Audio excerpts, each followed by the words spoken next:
So, hello again. The other one with you. Next chapter number 3, and I will try to read it whole thing today, whole chapter. A little bit too tight in the time.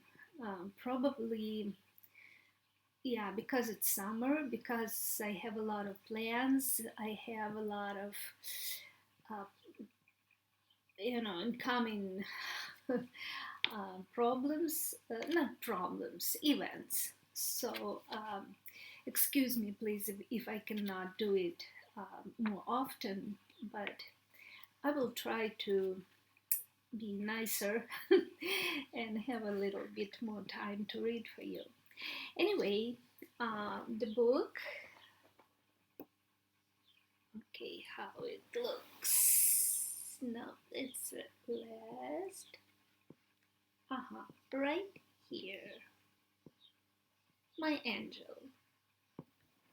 Chapter number 3. So last time, you remember my heroine, Polina, was talking to Raisa, and she sneak up on her and she find out the telephone number of a lady with her husband have affair with.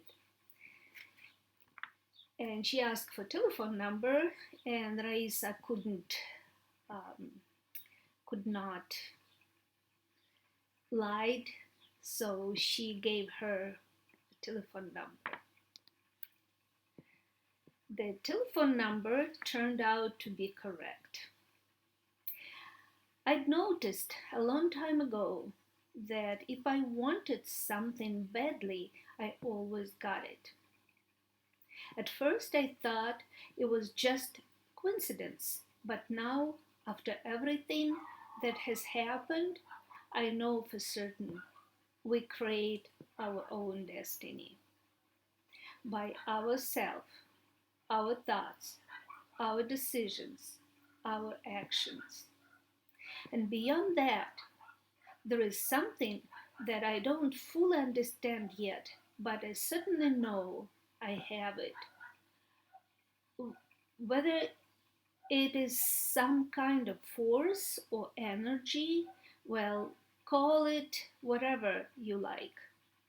But I know for sure it's there. Now I have go figure out what exactly that is. I think that you would agree with me, but we will take that up again later. Now I was pretty surprised that the phone number was correct. So, pretending to be an employee of the telephone company who had to verify a list of subscribers, I made a call and with the cautiously business-like tone said, "It's subscriber service center of the ATS. Just verifying your subscription. What's your name? What's your last name? Shalimova. Address? Don't you have it?"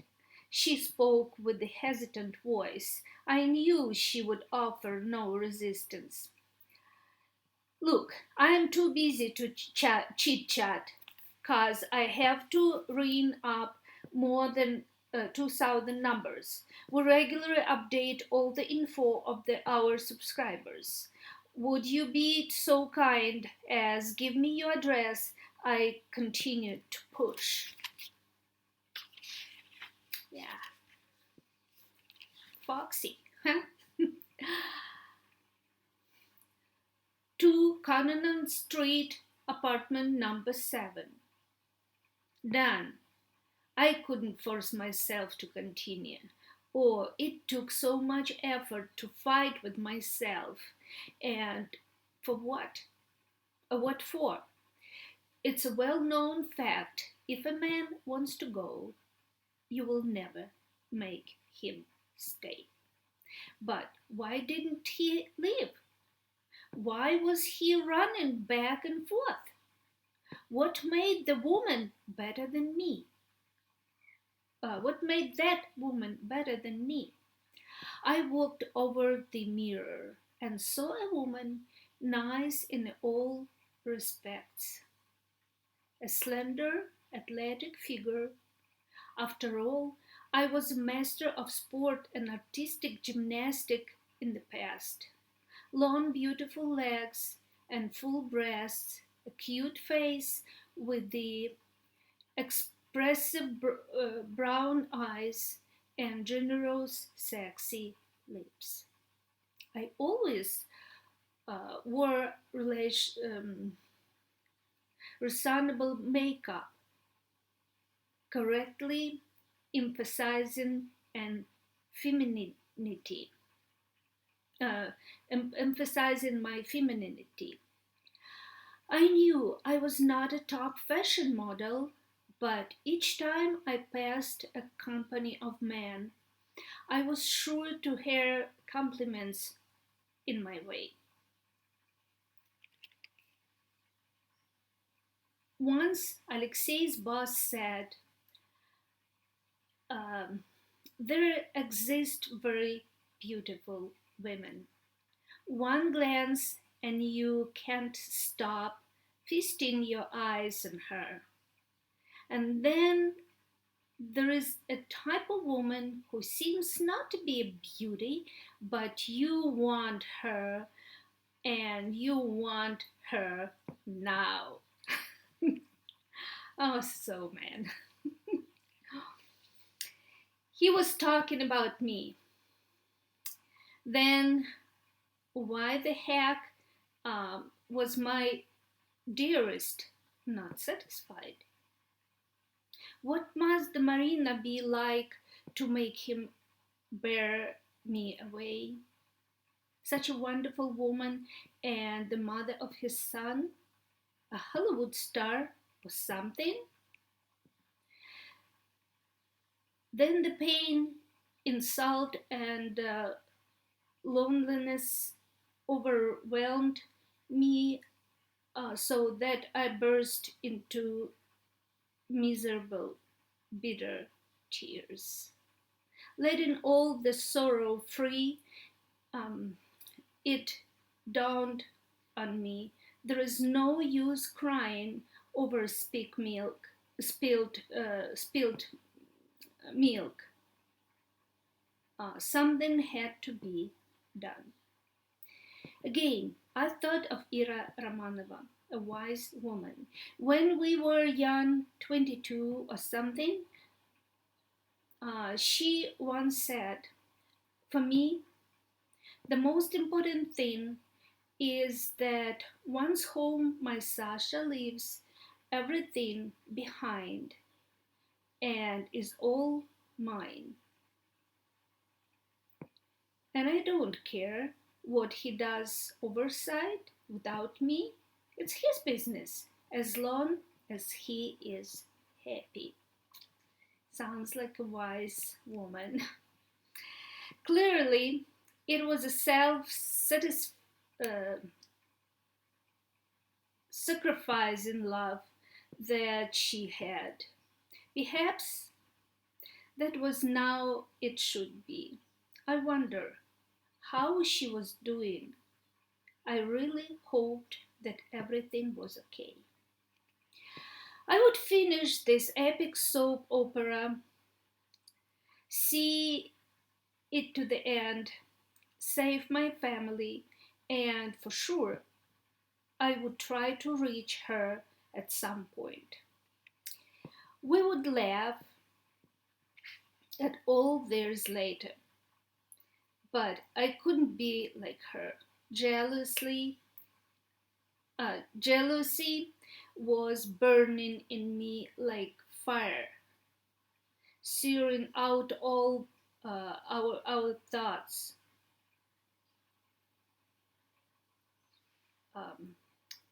It deprived me of sleep and the ability to live normally. So I pulled myself together and approached to the mirror. Makeup should be flawless, hair and clothes a bit sexy. My husband was at work now, so she was alone at home. I wonder why she was at home. Why was she not at work? Now, how did she manage to survive? He was probably giving her money, our money. Yep, I had to scream and save, working and hard to the slave Isaura on the plantation from the Brazilian telenovela, while she was sitting pretty at home and even more was enjoying my man. Honestly, where was justice in this world? And they didn't pay much at the laboratory. His wages for May were just paid, and it was August already. So did it mean he was buying her flowers on my money? Well, honey, I will buy you flowers from myself, personally, for your grave. Oh, stop. That's not right. But on the other hand, why not? She could get flowers and I could not. So after peeling up the agony, I left the house, brought a bunch of red carnations, the most hideous flowers ever. Why did I do it? I couldn't answer. For the grave, probably. Whose grave? I couldn't say. I could not remember exactly how I got the right address. I knocked at the door. A thin, short, homely woman opened the door. Even her teeth looked like a mouse's. I could knock those teeth out with one precise strike. How could he? For this gray mouse? A wave of malicious joy and confidence in my success washed over me. I put a foot between the door and the jump, and with the imprudent smile, put out my hand, filled with those hideous carnations. Well, hello, Marina, I said. The mouse's silent question in her face started changing into blue fear. She tried to close the door, but my determination and my foot stopped her. How will we talk? Either all the neighbors would hear, or in your apartment? I asked. I warn you, I am going to speak very loudly. You see, I have a loud voice, very loud. I again turned into my old energy. Marina, with eyes full of horror, slowly opened the door and allowed me to enter. I continued to smile, and that probably confirmed her enough for the expression of superiority of appear in my eyes. Or it seems to me.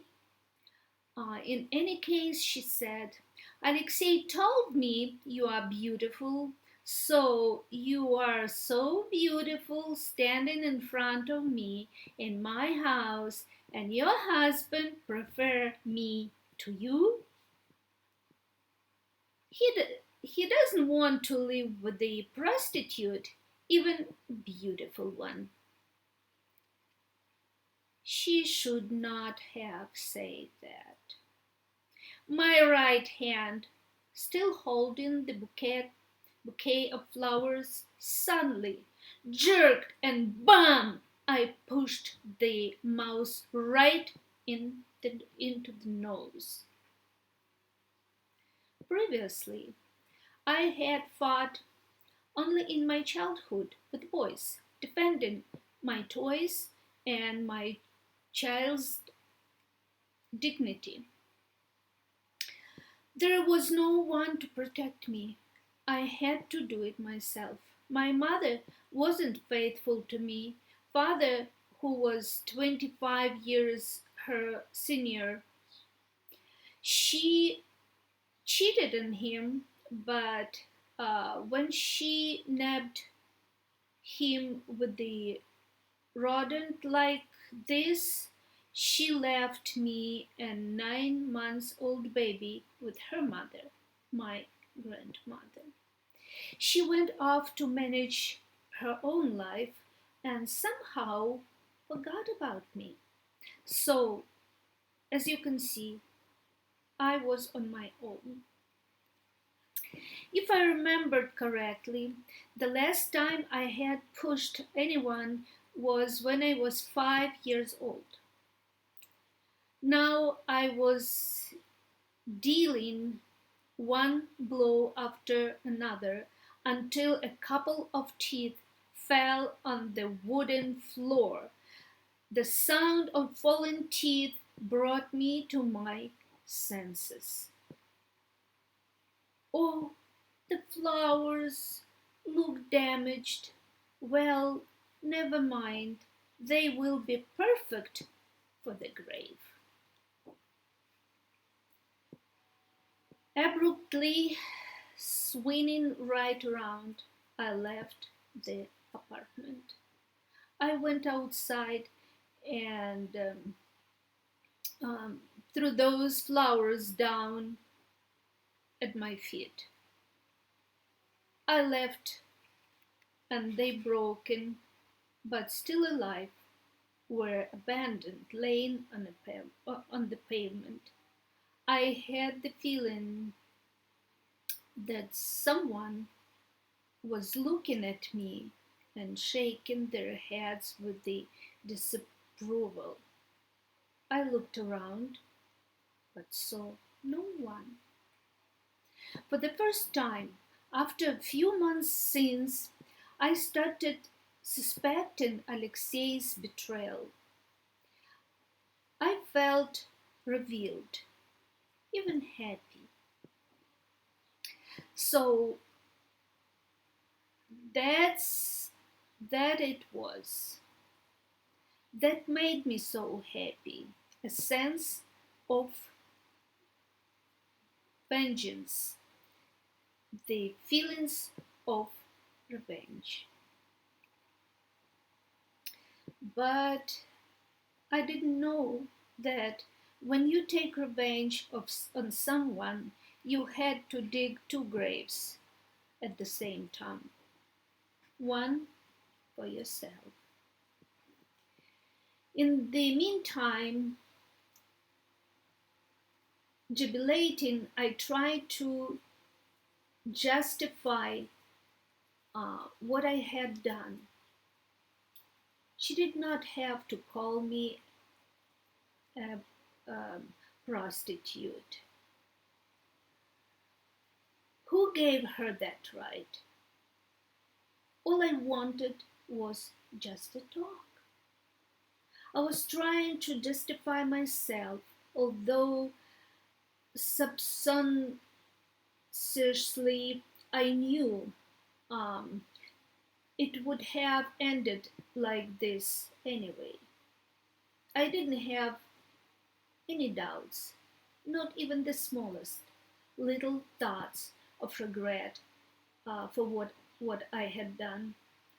I did not even think what my precious hubby would say when he find out about everything. So this is chapter number 3. I hope you understood what I read, because some words I probably forgot. It's a nice thing, and I have that I have to read my own book, so I recall some words and some meanings of those words. But yep, sometimes instead of talk, we act first, and it's probably not good. You know, I still don't know. It's done. So this is chapter number 3. I hope you like it, and see you next time. Bye bye. Love you.